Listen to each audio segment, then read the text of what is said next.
At a public function in Srinagar, he said, much to the delight of the Kashmiris, that I have held out a hand of friendship twice to Pakistan and I have been let down twice. But I'm not going to give up. I'm going to give it one more try.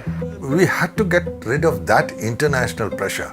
And what better way to do it but to tell the world, all right, I'm going to meet Nawaz. Only 8 months before, in May 1998, Atal Bihari Vajpayee's India and Nawaz Sharif's Pakistan had conducted nuclear tests. From the debris of these South Asian nuclear tests would emerge one of the subcontinent's greatest peace efforts.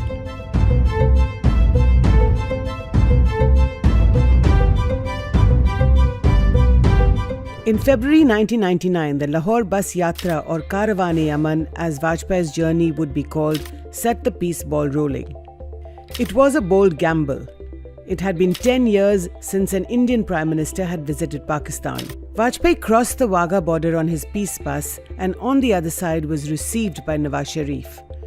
Both travelled together to Lahore, and over the next momentous 48 hours, both countries came closest to turning the chapter on trauma, tragedy and bloodletting. So how did the Lahore Bus Service come about?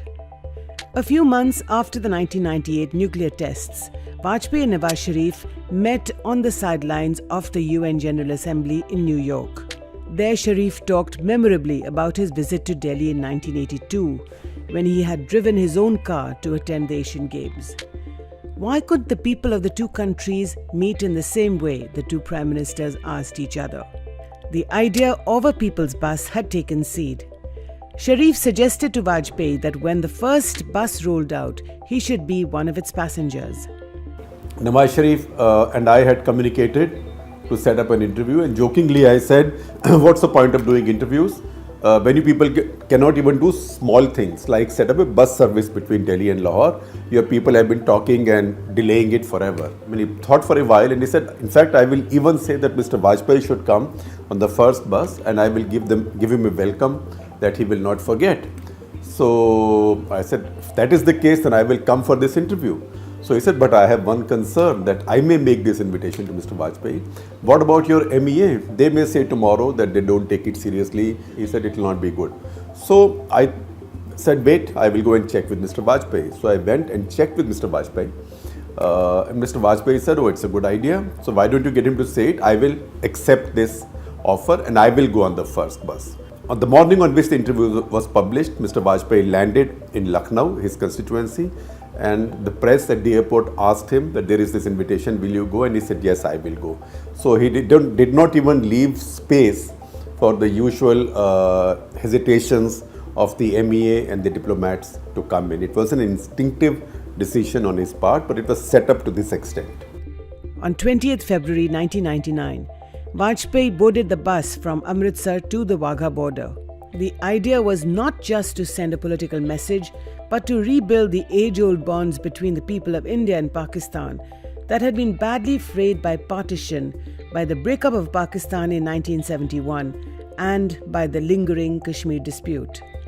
Diffusion of India-Pakistan tensions was to be able to meet some of the genuine concerns and some of the genuine requirements of the people on both sides, particularly in Jammu and Kashmir. And from that point of view, there was a clear understanding on both sides that if you were able to make these small moves, which did not, of course, work against the overall security, but at the same time were able to meet some of the concerns and the aspirations for greater contact among relatives on the two sides, among people friends and people and family on the two sides, these would contribute considerably towards easing the tension as well as enhancing goodwill on both sides and laying the foundation for a somewhat more organized, coherent political dialogue. We were under severe international pressure after the nuclear tests.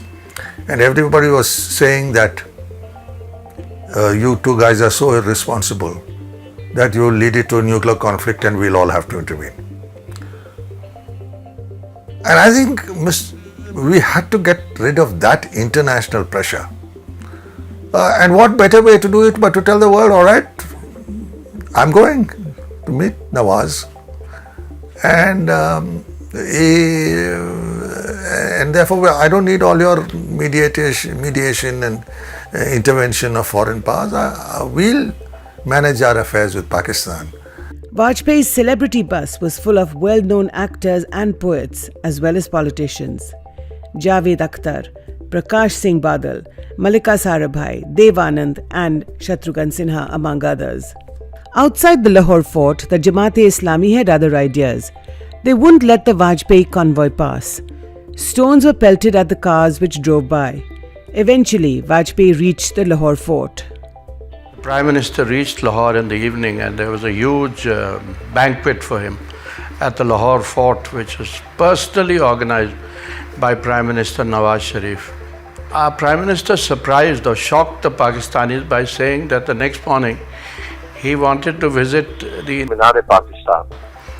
And the Pakistanis were really worried that what the hell is this? I mean, what is he going to go and say there? So when he visited the Minar-e-Pakistan, he wrote in the visitor's book that a strong, stable and prosperous Pakistan is in India's interest. And in the afternoon, before he came back, there was a reception for him at the governor's house in Lahore. And there, again, he got a huge standing ovation when he said that when I go back home, my party people are going to say, तुम्हें लाहौर जाना था तो ठीक है, लेकिन वहाँ किस लिए गए थे निशाने पाकिस्तान? अपनी मोहर लगानी थी क्या? And Atalji says in Lahore at that reception that Pakistan doesn't require my seal. Pakistan has its own seal and it works on its own seal. And that's when the whole crowd there stood up and gave him a standing ovation. जो हम पर गुजरी बच्चों के संग न होने देंगे, जंग न होने देंगे. A memorandum of understanding between the two foreign secretaries listed a set of robust confidence-building measures, ranging from a list of their respective nuclear installations to pro-people measures like the return of prisoners.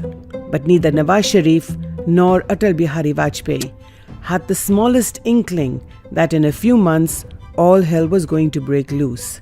As Vajpayee was visiting Lahore, the Pakistan army, on the orders of Parvez Musharraf, was already invading the Kargil sector of Jammu and Kashmir. Vajpayee boarded a flight back to Delhi from Lahore. Musharraf also boarded a helicopter. Except Musharraf was flying to Pakistan-occupied Kashmir to reassure his army that the Lahore Declaration meant nothing and that Operation Kargil, or Ko Paima as it was called, was still on. In the next episode of Past Forward, we will revisit the front lines of Kargil and also explore the diplomatic front led by India to win this conflict against Pakistan.